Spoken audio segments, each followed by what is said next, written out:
বিধানসভায় যে ওবিসি বিল এসছে এইটা নিয়ে ভোটাভুটি হয়েছে, আপনি বিরোধিতা করেছেন, মূলত কেন? একটা অ্যামেন্ডমেন্ট নিয়ে এসেছে ওবিসির ওপরে, যেখানে রাজ্য সরকার সম্পূর্ণরূপে রাজনৈতিক স্বার্থ চরিতার্থের জন্য একটা নির্দিষ্ট কমিউনিটির মানুষকে দেখে দেওয়ার চেষ্টা করছে, তাদেরকে দিকে সরে দেওয়ার চেষ্টা করছে। এই বিলের বিরোধিতা করেছি। সংসদীয় রীতি অনুযায়ী ভোটাভুটি একটা অপশন থাকে। আমি ওখানে ডিভিশন চেয়েছি ভোটাভুটিতে। সেই ভোটাভুটিতে আমরা দেখলাম অদ্ভুতভাবে তৃণমূলের একটা অংশ ভোটাভুটিতে অংশগ্রহণ না করে তারা ওয়াক আউট করলেন। আমরা এই বিলের বিরুদ্ধে ভোট দিয়েছি। এই বিলকে প্রত্যাহার করা, এই অ্যামেন্ডমেন্টকে প্রত্যাহারের কথা বলছি। আপনি কি চাইছেন? আমাদের অবস্থাটা clear. West Bengal commission for backward class যে আইন 1993 আছে, সেই আইনকে মান্যতা দিয়ে সার্ভে করে সায়েন্টিফিক ওয়েতে জাত ধর্ম বর্ণ ঊর্ধ্বে গিয়ে, সে হিন্দু ওবিসি হতে পারে, মুসলিম ওবিসি হতে পারে, খ্রিস্টান ওবিসি হতে পারে, যে কেউ হতে পারে, তাদেরকে ইনক্লুড করা হোক।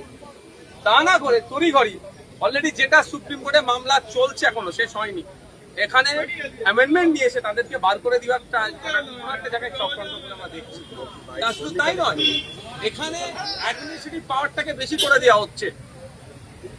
বেশ কিছু বিষয়ে অমিট করা হয়েছে সেকশনকে, শিডিউল 1 and 3 কে অমিট করে দেওয়া হচ্ছে।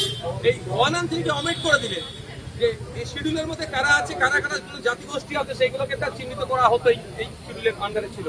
সেগুলোকে করে দেওয়া মানে এটাই যে আগামী দিনে আইনি চ্যালেঞ্জ করতে গেলে সেই জায়গাটাও দুর্বল করা হচ্ছে।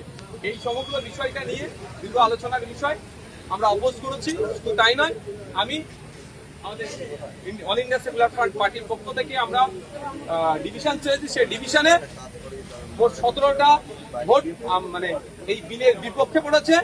তার মধ্যে মমতাপন্থী যে তৃণমূল এখন আছে তাদের কিছু ভোট পড়েছে, আমার সাথে ভোট দিয়েছে। আমার পাশে ছিলেন দমকলের বিধায়ক মোস্তাফিজুর রানাদা সিপিআইএম এর, কংগ্রেসের 2 জন বিধায়ক, তিনি আমাদের এই বিলের বিপক্ষে ভোট দিয়েছেন, জুলফিকার দা আর মহতাব শেখ সাহেব।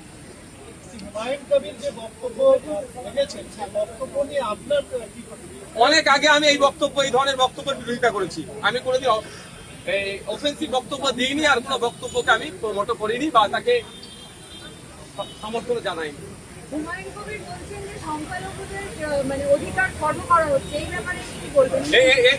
এটা দ্বিমত হওয়ার কোনো জায়গায় নাই। কিন্তু সংখ্যালঘুদের অধিকার খর্ব করা হচ্ছে মানে রাগ হচ্ছে, রাগের জ্বালা মিটাবার জন্য 4টে গরম গরম কথা বললে অধিকার ফিরে আসবে না।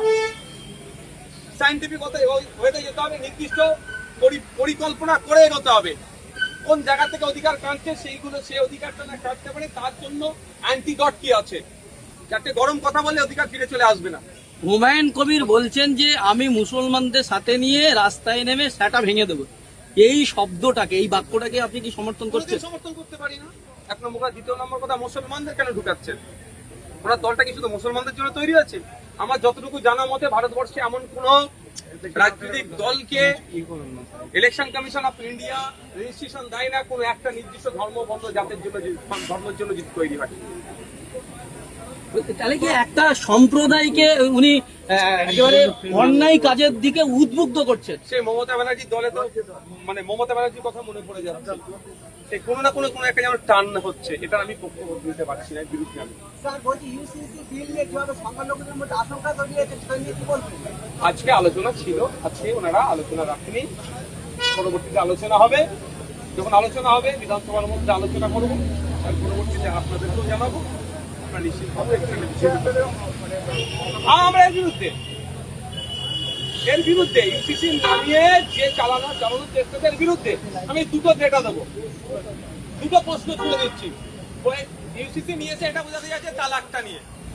অলরেডি 2017 সালে সুপ্রিম কোর্ট ইনস্ট্যান্ট 3 তালাককে ব্যান করেছে। আবার ইউসিসির প্রয়োজন কি? তারপরেও বলছি, ভারত সরকারের কাছে এমন কোন সরকারি তথ্য আছে দেখাতে পারবে তালাকের উপরে? তাকে দিতে বলুন। আর দ্বিতীয় কথা হচ্ছে বহু বিবাহ।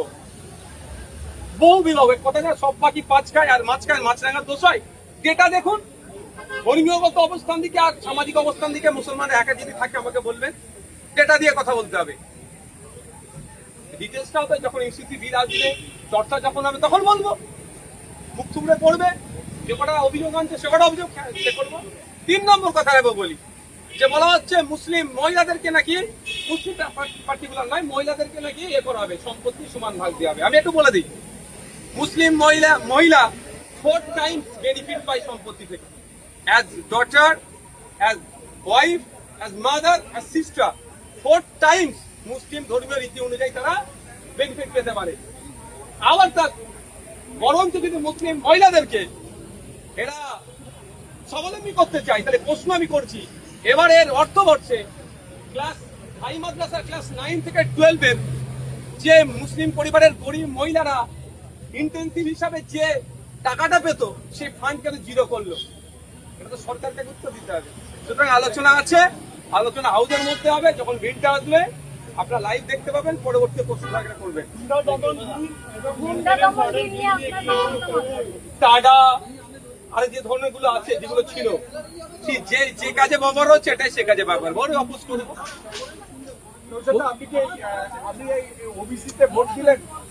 ওবিসি যে অ্যামেন্ডমেন্ট নিয়ে এসছে, অ্যামেন্ডমেন্টের বিরুদ্ধে আমি ভোট দিচ্ছি। ডিভিশনটা আমারই চাওয়া, আমি আমার পার্টির প্রতিনিধি হিসাবে এখানে আছি, অল ইন্ডিয়া সেকুলার ফ্রন্টের পক্ষ থেকে আমি আছি এখানে, আমি চেয়েছি এর বিরুদ্ধে আমি ভোট দিচ্ছি। বলছি যে হুমায়ুন কবিরের বক্তব্যের উপর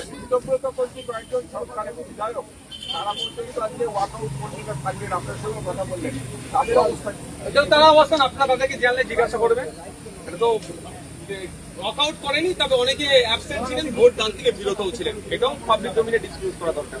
বলছি হুমায়ুন কবিরের বক্তব্যের উপরে মুখ্যমন্ত্রী বললেন বিধানসভার মধ্যে এটাই হচ্ছে শেষ বক্তব্য, তার মানে এবারের বক্তব্যটাকে কি সমর্থন করলেন মুখ্যমন্ত্রী?